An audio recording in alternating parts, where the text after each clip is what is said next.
Libre office draw में objects के साथ काम करने की बुनियादी बातों पर स्पोकन ट्यूटोरियल में आपका इस्तकबाल है। इस ट्यूटोरियल में आप सीखेंगे कि किस तरह ऑब्जेक्ट्स को कट, कॉपी और पेस्ट करें, हैंडल्स का इस्तेमाल करके ऑब्जेक्ट्स की शक्ल नक्लो हरकत से तब्दील करें, ऑब्जेक्ट्स को मुनज़्ज़म करें, ऑब्जेक्ट्स को ग्रुप और अनग्रुप करें, ग्रुप में हर ऑब्जेक्ट में तरमीम करें, एक ग्रुप के अंदर ऑब्जेक्ट्स को हरकत दें। यहाँ हम उबुंटू लिनक्स वर्जन 10.04 और लिब्रे ऑफिस सूट वर्जन 3.3.4 इस्तेमाल कर रहे हैं। चलिए वाटर साइकिल फाइल खोलते हैं जिसे हमने डेस्कटॉप पर सेव किया था। अब इस तस्वीर में 3 और बादल कॉपी और पेस्ट करते हैं। पहले बादल मुंतखब करें, फिर कॉन्टेक्स्ट मेन्यू देखने के लिए दायां क्लिक करें और कॉपी पर क्लिक करें। फिर पेज पर कर्सर रखें, कॉन्टेक्स्ट मेन्यू के लिए फिर से दायां क्लिक करें और पेस्ट पर क्लिक करें। लेकिन हम सिर्फ एक ही बादल देख रहे हैं। वो बादल कहाँ है जिसे हमने कॉपी और पेस्ट किया? कॉपी किया हुआ बादल असली बादल के ऊपर पेस्ट हुआ है। बादल को मुंतखब करें और इसको बाएं की तरफ मुंतकल करें। इसी तरह से एक और बादल बनाते हैं। बादल का इंतखाब करें, कॉन्टेक्स्ट मेन्यू के लिए दायां क्लिक करें और कॉपी पर क्लिक करें। कॉन्टेक्स्ट मेन्यू के लिए फिर से दायां क्लिक करें और पेस्ट पर क्लिक करें। अब कॉपी किए हुए बादल को मुंतखब करें और इसे बाएं की तरफ मुंतकल करें। हम ऑब्जेक्ट्स की कॉपियां बनाने के लिए शॉर्टकट कीज का भी इस्तेमाल कर सकते हैं। एक ऑब्जेक्ट कॉपी करने के लिए Ctrl+C, एक ऑब्जेक्ट को पेस्ट करने के लिए Ctrl+V, एक ऑब्जेक्ट को कट करने के लिए Ctrl+X। बादल का इंतखाब करें और Ctrl और C कीज एक साथ दबाएं। बादल कॉपी हो चुका है। पेस्ट करने के लिए Ctrl और V कीज एक साथ दबाएं। अब बादल मुंतखब करें और इसे मतलूबा जगह पर मुंतकिल करें। इस ट्यूटोरियल को रोक दें और ये मश्क करें। अपनी ड्रॉ फाइल में 2 पेज शामिल करें। पहले पेज पर 2 ऑब्जेक्ट्स बनाएं। एक ऑब्जेक्ट को पहले से दूसरे पेज पर कॉपी करें। जांचिए कॉपी किया हुआ ऑब्जेक्ट कहाँ रखा गया है। एक ऑब्जेक्ट को कट करें और इसे पेस्ट करें। इस मकसद के लिए आप शॉर्टकट कीज का इस्तेमाल कर सकते हैं। चेक करें क्या ऑब्जेक्ट की कॉपी बनती है जब आप इसे कट करते हैं। चलिए इस बादल का साइज तब्दील करें, लिहाजा पहले इसे मुंतखब करें। अब हैंडल्स नजर आते हैं। अब कर्सर को एक हैंडल पर रखें जब तक एरो हेड्स न दिखें। अब बाएं माउस बटन को दबाकर रखें और बादल को छोटा करने के लिए एरो को अंदर की तरफ ड्रैग करें।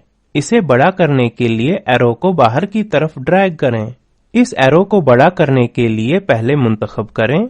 अब कर्सर को एक हैंडल के ऊपर ले जाएं। नीचे एक चौकोर के साथ एक छोटा शफाफ एरो कर्सर की नोक पर दिखता है। अब कीबोर्ड पर शिफ्ट का बटन दबाएं, बाएं माउस बटन को दबाए रखें और एरो के हैंडल का इस्तेमाल करके इसे नीचे ड्रैग करें।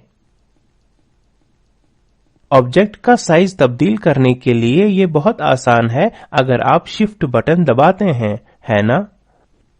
हैंडल्स का इस्तेमाल करके ऑब्जेक्ट की शक्ल को तब्दील करने को डायनामिक रिसाइजिंग कहते हैं। इसका मतलब है कि हम हकीकी पैमाइश का इस्तेमाल नहीं कर रहे हैं। ऑब्जेक्ट्स का असल में साइज तब्दील करना हम आगे के ट्यूटोरियल्स में सीखेंगे। इसी तरह से इस मुस्ततील यानी रेक्टेंगल की चौड़ाई बढ़ाते हैं। रेक्टेंगल मुंतखब करें, कीबोर्ड पर शिफ्ट बटन दबाएं और इसे ऊपर ड्रैग करें। ड्रॉ विंडो के नीचे स्टेटस बार देखें। नोट करें कि जब आप रेक्टेंगल का नाप बदलते हैं, आबाद यानी डायमेंशंस बदल जाते हैं। स्टेटस बार मुकाम और तफसील में तब्दीली को जाहिर करता है। अब बादलों और सूरज को जैसे यहां नजर आ रहा है वैसे मुनज़्ज़म करते हैं। बादलों की शनाख्त के लिए इन्हें बाएं से दाएं तरफ नंबर देते हैं। नंबर दर्ज करने के लिए इस बादल को मुंतखब करें, डबल क्लिक करें, 1 टाइप करें। इसी तरह से दीगर बादलों को भी नंबर दें।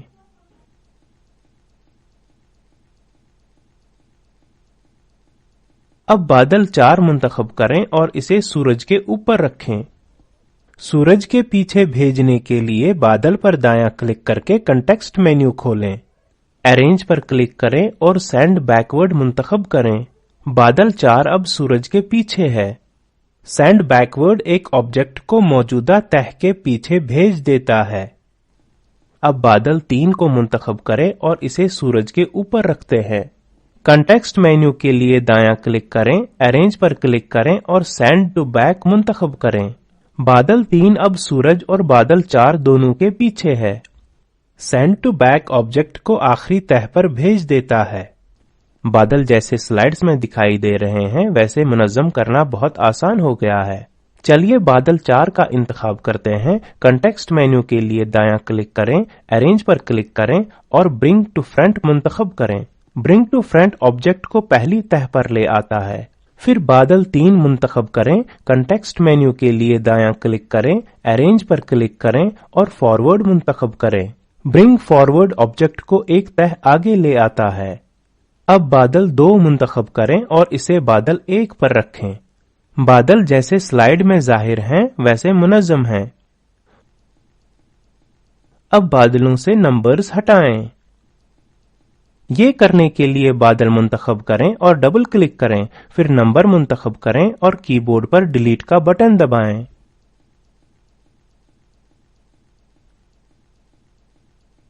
इस मश्क के लिए यहां ट्यूटोरियल रोक दें। एक दायरा, एक चौकोर और एक सितारा बनाएं और इन्हें जैसा नीचे जाहिर है वैसे मुनज़्ज़म करें। हर शय यानी ऑब्जेक्ट को मुंतखब करें और अरेंज मेन्यू में हर ऑप्शन को लागू करें। देखें कि हर ऑप्शन से शक्लों की तरतीब कैसे बदलती है। अब जैसा इस स्लाइड में जाहिर है वैसे ऑब्जेक्ट रखें और ब्रिंग टू फ्रंट और सेंड टू बैक ऑप्शन को चेक करें। अब जैसा इस स्लाइड में जाहिर है वाटर साइकिल शक्ल में वैसे दरख्त जोड़ें। हम ब्लॉक, एरो और एक एक्सप्लोशन का इस्तेमाल करके एक दरख्त बनाएंगे। इंसर्ट और फिर स्लाइड पर क्लिक करके ड्रॉ में एक नया पेज शामिल करें। ये हमारी फाइल में एक नया पेज जोड़ेगा। दरख्त का तना दिखाने के लिए ड्राइंग टूल बार से ब्लॉक एरोज मुंतखब करें। दस्तयाब शक्लों को देखने के लिए छोटे सियाह तिकोन पर क्लिक करें और स्प्लिट एरो मुंतखब करें। कर्सर को पेज पर रखें, बाएं माउस बटन को दबाकर रखें और नीचे की ओर किनारे की तरफ ड्रैग करें। आपने 2 शाखों के साथ दरख्त का तना बना लिया है। चलिए शाख में पत्तियां जोड़ें। ड्राइंग टूल बार से स्टार्स मुंतखब करें, फिर छोटे सियाह तिकोन पर क्लिक करें और एक्सप्लोशन मुंतखब करें। अब ड्रॉ पेज पर जाएं, कर्सर को एरो के बाएं कोने पर रखें। शक्ल बनाने के लिए बाएं माउस बटन को दबाए रखें और दाएं की तरफ ड्रैग करें। तो हमने दरख्त में पत्ते जोड़ दिए हैं। हम इस शक्ल को दरख्त की दाएं बाजू में भी कॉपी करेंगे। शक्ल मुंतखब करें। कॉपी करने के लिए कीबोर्ड पर कंट्रोल और सी साथ में दबाएं। पेस्ट करने के लिए कंट्रोल और वी दबाएं। हम शक्ल को दरख्त के दाएं बाजू की तरफ मुंतकल करेंगे। हमने एक दरख्त बना लिया है। अब दरख्त मुंतखब करें और इसे नीचे मुंतकल करें। सिर्फ दरख्त का तना नीचे जाता है, पत्ते नहीं। यहाँ दरख्त का तना और 2 पत्ते मुख्तलिफ ऑब्जेक्ट्स की तरह अमल दरामद हो रहे हैं। दरख्त के तने को वापस जहाँ था वहाँ मुंतकल करते हैं। सीखते हैं कि दरख्त के तने को और 2 पत्तियों को एक हिस्से में जमा किस तरह करें। ग्रुप में कोई भी तब्दीली इस ग्रुप के अंदर तमाम ऑब्जेक्ट्स पर लागू हो जाएंगी। पहले पेज पर क्लिक करें जिससे कोई भी ऑब्जेक्ट मुंतखब ना हो। फिर ड्राइंग टूल बार से सिलेक्ट पर क्लिक करें। कर्सर को पेज पर ले जाएं और पेज पर क्लिक करें। अब बायां माउस बटन दबाए रखें और ड्रैग करें जिससे तमाम ऑब्जेक्ट्स मुंतखब हो जाएं। आप एक डॉटेड रेक्टेंगल देखेंगे। इस बात को यकीनी बनाएं कि दरख्त के तमाम ऑब्जेक्ट्स इस रेक्टेंगल के अंदर मुंतखब हों। मुतबादिल तौर पर आप शिफ्ट की दबाकर और फिर हर चीज पर क्लिक करने से 2 या ज्यादा ऑब्जेक्ट्स को मुंतखब कर सकते हैं। कॉन्टेक्स्ट मेन्यू के लिए दायां क्लिक करें और ग्रुप मुंतखब करें। अब दरख्त के किसी भी ऑब्जेक्ट पर क्लिक करें। हैंडल्स जाहिर होते हैं जैसे कि वो एक ऑब्जेक्ट का हिस्सा हो। इन ऑब्जेक्ट्स पर अब एक हिस्से की तरह अमल दरामद होता है।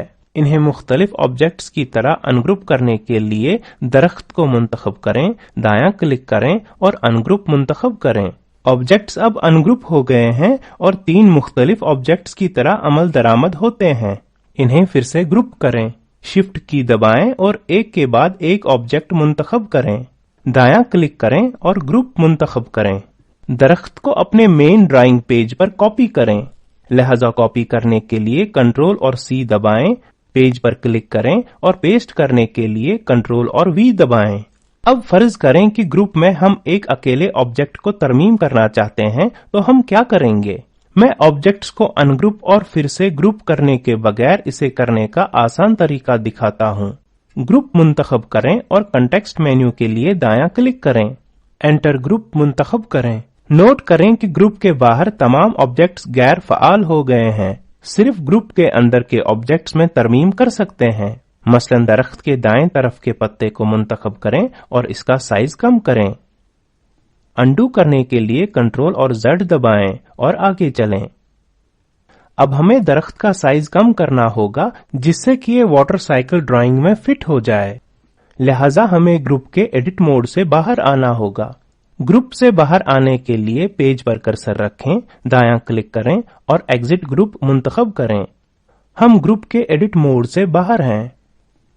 درخت منتخب کریں اور کرسر کو نیچے دائیں ہینڈل پر لے جائیں۔ کرسر سائز تبدیل کرنے کے ایرو میں بدل جاتا ہے۔ ایرو کو اندر کی طرف ڈریگ کریں اور ہم نے پورے درخت کا سائز کم کر لیا ہے۔ اس تصویر میں 3 اور درخت شامل کریں۔ درخت منتخب کریں اور کاپی کرنے کے لیے کنٹرول اور سی اور پیسٹ کرنے کے لیے 3 بار کنٹرول اور وی دبائیں۔ یہ درخت کی 3 کاپیاں بنا دے گا۔ اب ہم انہیں مطلوبہ جگہ پر منتقل کریں گے۔ اس کام کو تمام درختوں کے لیے دہرائیں۔ توجہ رہے کہ ہر درخت 3 آبجیکٹ سے بنا ہے۔ ہر درخت بھی خود سے ایک گروپ سے بنا ہے۔ ہم نے آبجیکٹس کا گروپ بنا لیا ہے۔ ڈرائنگ میں اب پانی کے عنصر کا اضافہ کرتے ہیں۔ پانی کا اثر دینے کے لیے ہم ریکٹینگل کے آگے ایک تکون کا اضافہ اور پھر ایک کرو کا اضافہ کرتے ہیں۔ ایک تکون بنانے کے لیے ڈرائنگ ٹول بار سے بیسک شیپس منتخب کریں۔ چھوٹے سیاہ تکون پر کلک کریں اور رائٹ ٹرائنگل منتخب کریں۔ اسے بنائیں اور اس ریکٹینگل کے آگے رکھیں۔ اب پانی کی سرگرمی کو ظاہر کرنے کے لیے رنگ سے بھرا ایک کرو بناتے ہیں۔ ڈرائنگ ٹول بار سے کرو منتخب کریں، فری فارم لائن فلڈ پر کلک کریں، پھر کرسر کو تکون کے سب سے اوپر رکھیں، بایاں ماؤس بٹن دبائیں رکھیں اور اسے نیچے ڈریگ کریں۔ کرو کو اس طرح منظم کریں جس سے کہ یہ بہتے پانی کی طرح نظر آئے۔ تکون اور کرو ایک ساتھ پانی بناتے ہیں۔ چلیے انہیں ایک آبجیکٹ کے طور پر گروپ بناتے ہیں۔ ڈرائنگ ٹول بار سے سلیکٹ پر کلک کریں۔ اب کرسر کو پیج پر لے جائیں، بایاں ماؤس بٹن دبائے رکھیں اور تکون اور کرو کو کور یعنی منتخب کرنے کے لیے ڈریگ کریں۔ دایاں کلک کریں اور گروپ منتخب کریں۔ ہم نے واٹر سائیکل کا بنیادی خاکہ بنا لیا ہے۔ یہاں آپ کے لیے ایک اور مشق ہے۔ اس تصویر کو خود سے بنائیں۔ اسی کے ساتھ ہم ڈرا پر ٹیوٹوریل کے اختتام پر آ گئے ہیں۔ اس ٹیوٹوریل میں آپ نے آبجیکٹس کے ساتھ کام کرنے پر بنیادی باتوں کو سیکھا۔ آپ نے سیکھا کہ کس طرح آبجیکٹس کو کٹ، کاپی اور پیسٹ کریں، ہینڈلز کا استعمال کر کے نقل و حرکت سے آبجیکٹس کا سائز تبدیل کریں، آبجیکٹس کو منظم کریں، آبجیکٹس کو گروپ اور ان گروپ کریں، ایک گروپ کے اندر الگ الگ آبجیکٹس میں ترمیم کریں، ایک گروپ کے اندر آبجیکٹس کو حرکت دیں۔ مندرجہ ذیل لنک پر دستیاب ویڈیو دیکھیں۔ یہ اسپوکن ٹیوٹوریل کا خلاصہ کرتا ہے۔ اگر آپ کے پاس اچھی بینڈ وڈتھ نہیں ہے تو آپ اسے ڈاؤن لوڈ کر کے دیکھ سکتے ہیں۔ Spoken tutorial project team spoken tutorials کا استعمال کرتے ہوئے ورکشاپ بھی چلاتی ہے اور جو آن لائن ٹیسٹ پاس کرتے ہیں ان کو سند بھی دیتے ہیں۔ مزید معلومات کے لیے contact@spoken-tutorial.org پر لکھیں۔ Spoken tutorial talk to a teacher project کا حصہ ہے۔ یہ حکومت ہند کی وزارت برائے انسانی وسائل و ترقی کے قومی تعلیمی مشن بذریعہ ICT کی مدد سے جاری ہے۔ اس مشن پر مزید معلومات اس لنک پر دستیاب ہیں: spoken-tutorial.org/nmeict-intro۔ اس سکرپٹ کا ترجمہ اور صدابندی میں نے یعنی وجاہت احمد نے کی ہے۔ ہمارے ساتھ شریک ہونے کے لیے بہت شکریہ۔